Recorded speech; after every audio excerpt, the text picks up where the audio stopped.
서울에서 찻길로 4시간 강원의 산골 마을을 찾아 취재를 떠났다. 수령 1000년? 그런 향나무는 경기 인근에도 수두룩하지 않아요? 굳이 강원도까지 취재를 갈 필요가 있어요? 아까부터 한참을 스마트폰만 끼적이던 후배 지연이가 조수석에서 투덜거렸다. 푸념을 늘어놓고 싶은 건 오히려 나였다. 짐꾼으로도 써먹지 못할 신참내기 여우배 꼴랑 하나 껴주고 망할 놈의 향나무 사진이나 찍어오라니. 차라리 혼자 보낸다면 그쪽이 더 편할 것을. 편집장이 원망스럽기만 했다. 그래도 까라면 까야지. 다만 무슨 일이 있어도 당일치기로 승부하자. 아니면 내가 속이 타서 말라 죽으리라. 예? 선배, 뭐하러 우리 강원도까지 가야 돼요? 뭘? 왜 가긴? 왜 쳐가겠냐? 편집장이 가라면 가고 죽으라면 죽고 그렇게 회사 생활을 하는 거야. 말할 수가 없어서 불에 달군 쇠꼬챙이가 속살을 태워놓는 것만 같았다. 지연이는 깍두기로 취재기로 올라온 것을 자각하고는 있는 걸까? 분명 편집장은 걸리적거리는 신참에게 마땅한 일거리가 없으니 나같이 적당한 호구가 떠맡아 주길 바랬던 것이다. 아, 선배! 아, 왜? 무심결에 인내심이 팽하고 끊어져 아왜라는 역성을 들게 만들었다. 일순 위축되었던 지연은 곧 안이 곱다는 듯 입을 꾹 다물었다. 말없는 도로 위 두 사람은 목에 철갑으로 깁스라도 두른 양 정면만을 응시했다. 선배, 저 화장실 가야 돼요. 뛰어내리든가 그러면. 속으로 받아쳐놓고 웃음이 찔끔 나와버렸다. 선배, 저 화장실 가고 싶다고요. 휴게소가 있어야 서지. 선배, 저한테 화났어요? 뭘 내가 뭘 화가 나. 기다려. 조금만 가면 휴게소 나와. 퉁명스런 대답에 지연은 울상을 지어갔다. 두통이 찾아올 것만 같았다. 제발. 하느님 도와주세요. 저는 여자 후배는 길러본 경험이 없어요. 그럴 능력도 인성도 못 돼요. 하느님, 듣고 있어요? 거기 계세요? 휴게소부터는 후배님의 폭풍 같은 성깔을 맞추기로 진땀을 빼야 했다. 화장실에 들어간 지연은 1시간이 넘도록 나오질 않았고 결국 기다리다 못해 전화를 걸었다. 그러자 지연은 전화하지 말아요. 이렇게 말하고는 툭 끊어버렸다. 그냥 이참에 확 울어버릴까? 그냥 휴게소에서 다 큰 남자가 엉엉하고 울어버릴까? 내가 스스로 참 딱하게 여겨졌다. 이후로 전화를 전부 끊어버리는 지연이 때문에 결국 휴게소 여자 화장실 앞에서 미안해. 내가 잘못했어. 진짜 잘못했어. 이런 말을 골백 번 말하고서야 지연을 불러낼 수가 있었다. 눈이 팅팅 부은 지연이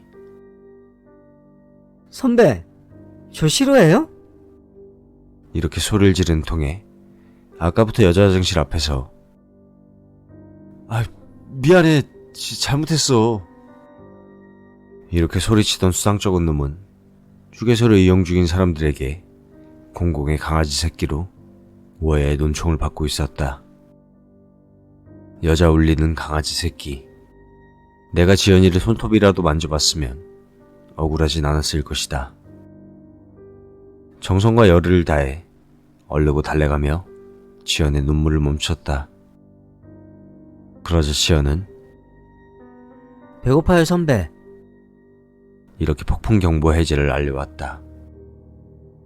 휴게소 우동으로 끼니를 하며 밖을 내다봤을 땐 벌써 해가 중천을 지나 한풀 꺾여 있었다. 시계는 3시 13분. 당일치기는 개나 줘야 할 판이었다. 후식으로 커피까지 타 마시며 배 떠는 당일치기에게 여운을 가슴에 묻었다. 지연이 너 여복은 챙겨왔냐? 옷이 왜요? 오늘 당일치기잖아요. 사진만 달랑 찍을 거면 인터넷에서 그냥 대충 향나무 사진 하나 다운받아서 기재하지. 인근 주민 인터뷰도 따고 김성규 씨가 주변에 흔적 남긴 것도 좀 없나 훑어보고. 그거 하고 오늘 돌아가면 되죠? 늦었지. 지금 가도 5시 반은 넘기게 생겼어. 지연이 입을 삐쭉 내밀며 제 탓이라는 거예요, 지금? 이렇게 눈을 흘겼다. 선배 진짜로 저한테 감정 있죠? 제가 왜 싫어요? 내가 널 왜 싫어하니? 좋아한다. 지연아, 형이 너 정말 좋아한다. 뭐 아끼고 뭐 사랑하고. 그래. 그러니까 이제 좀 그만 좀 하자. 지연이의 눈이 달덩이처럼 휘둥그레지던 말던 발길을 옮겨야 했다.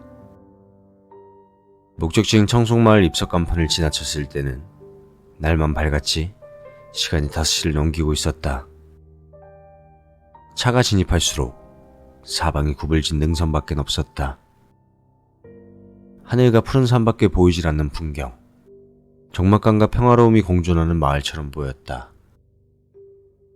이 조용한 마을에서 정치인 비서 김성규 씨가 목을 매달았다. 김성규 씨는 청송마을에서 나고 14살까지 지냈던 사람이었다. 정치에 인생을 바쳤던 그의 생은 쓸쓸히 고향 땅에서 끝이 나며 고작 손가락 2마디의 작은 기사문으로 조용히 마감되었던 것이다. 김성규 씨가 연루되었던 비자금 스캔들이 세상이 이목에서 벗어나고 1년. 편집장이 이 자살 사건에 다시 눈독을 들인 건 다름 아닌 찌라시 삼류 소스 때문이었다.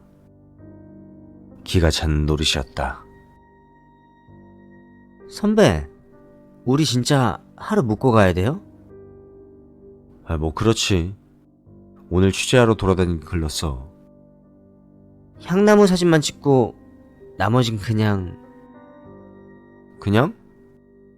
뭐 지원해자고 할 심사는 아니겠지? 아니에요, 선배. 원래는 한마디 따끔한 충고를 줘야 할 상황이었지만 그랬다가는 서울로 돌아가는 길이 구옥리길이 되리란 공포감이 들었다. 향나무의 위치만 대충 파악해두고 묵을 방을 찾을 생각이었지만 상황이 여의치 않았다. 장시간 운전을 한 탓에 눈에서 모래알이 구르듯 뻑뻑하게 말라버렸다. 허리도 나사가 하나 풀린 것처럼 삐걱거리긴 마찬가지였다. 마을 회관을 찾아 동네 어르신들을 물색했다. 해가 다 저물고 나서야 할아버지가 한 분 마을 회관 앞을 지나치게 물어봤다. 저 할아버님, 여기 수령 천년된 향나무가 어디 있어요? 뭐? 그거 왜? 피부가 구릿빛으로 솔찬히 그을린 할아버지는 목소리가 우렁찼다. 우렁찬 소리에 비례한 만큼 까끌거리는 허스키 톤이 사람을 대뜸 긴장시켰다. 마치 역성이라도 드는 것만 같은 기분이었다. 아니요, 저 사진 촬영을 좀 했으면 해서요. 뭐? 사진? 할아버지의 목소리가 더 격앙됨에 따라 할아버지를 그저 보내드리는 게 좋겠다는 생각이 들었다. 아이고, 아닙니다. 어르신, 죄송합니다. 저희가 알아서 찾을게요. 사람 죽었던 나무 사진 찍으러 왔다는 게 좋아 보일 리 만무했다.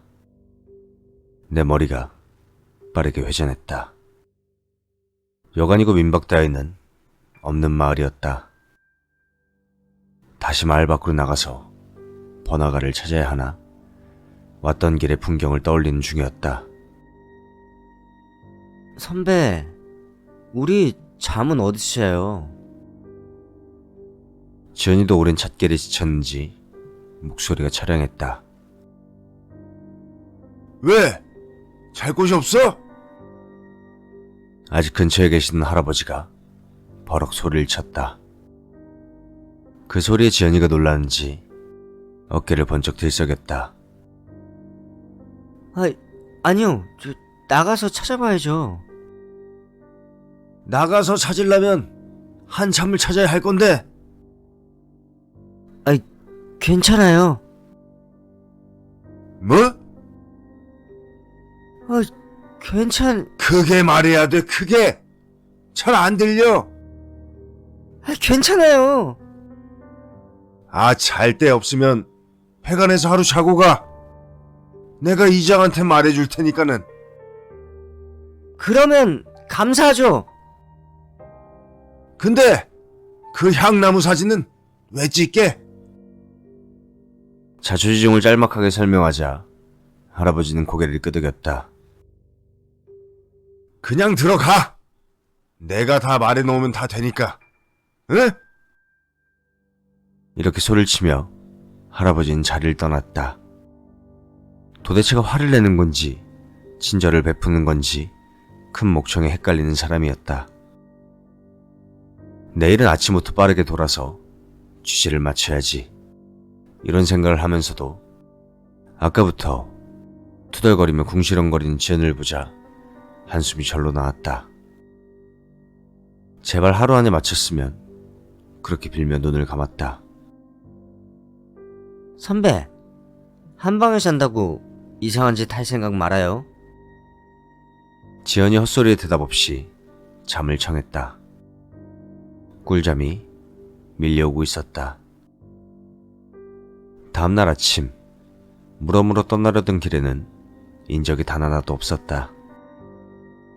지연이가 잠들어 있는 사이 바삐 걸음길로 천년송을 찾아 나섰다.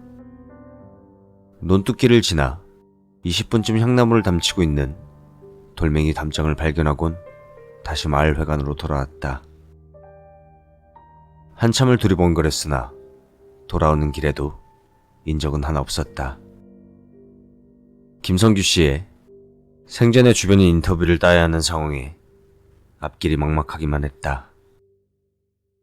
일단 트렁크에서 카메라 기재를 끄집어 올렸다. 언제 잠에서 깨어났는지 모를 후배 공주님이 다가왔다. 선배, 사진 찍으러 먼저 갈 거예요? 뭐 그래야겠지? 이 사람이 너무 없다. 좀 돌아다녀 볼까봐요. 아니야. 어차피 돌아다니려고 해도 저쪽 논길로 나가봐야 돼. 나무도 그쪽에 있고. 가방 하나 이리 주세요. 가방 하나만? 근 10kg가량의 짐을 전적으로 혼자 부담한 채 다시 천년 묵은 향나무로 향했다. 그 와중에도 지연은 흰색 단어에 흙물이 든다며 우는 소리를 냈다.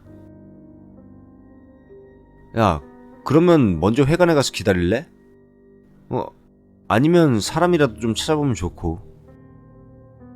선배, 왜 아까부터 나만 버리려고 행동해요? 무슨 소리야. 너 힘들까봐 하는 소리야.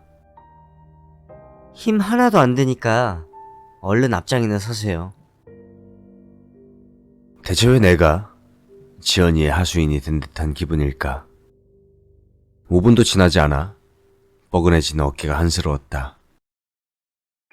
젊은 날엔 30kg 근정을 메고 12시간도 걸었었는데 굼뜬 걸음에 지연이가 뒤에서 선배, 빨리 가요. 우리 이러다가 하루 더 묶어야겠어요. 이렇게 말했다. 후배에게 진심으로 서운했다. 나이 먹은 선배를 배려해 줬으면 오죽 감사스러울까. 아유, 그 전에 저희 차 타고 가면 안 돼요? 아, 그러게. 내가 그 생각을 못했네. 논두렁을 달리는 드라이빙 스킬은 후배님에게 맡기면 그만이지. 굽이굽이 좁은 길을 지나 향나무를 둘러싼 담장까지 50분은 걸린 듯했다. 거친 숨을 몰아쉬는 나 따위는 아랑곳 않은 채 지연이는 담장을 훌쩍 넘어가 향나무의 풍채를 감상했다. 그래도 천년송이라는 게 박력이 있기는 하네요. 지연이는 향나무 몸통이 남정네들 근육이라도 되는 양 쪼물딱거리기 시작했다. 숨이나 돌릴 겸 촐랑거리는 지연이를 내버려둔 채 가슴 주머니에서 담뱃갑을 꺼내들었다. 재미있게도 담배에 불을 붙이면서 산골마을이라 공기 하나 좋구나 뭐 이런 생각이 들었다. 그리고 담장에 등을 돌려 담장에 엉덩이를 걸쳤을 때였다. 언제부터 자리에 있었는지 모를 할머니와 조우한 것은 할머니는 귀신을 보고 놀라 망부석이라도 된 듯 눈알이 빠져라 크게 눈을 뜨고 있었다. 못 보던 사람을 봐서 놀라셨나. 눈 깜빡인 한 번 없는 할머니가 걱정마저 들 때였다. 아이고, 총각. 저기 아가씨 말야. 저기가 무슨 나무인 줄은 알고 저러고 있는 건가요? 천년묵은 향나무잖아요.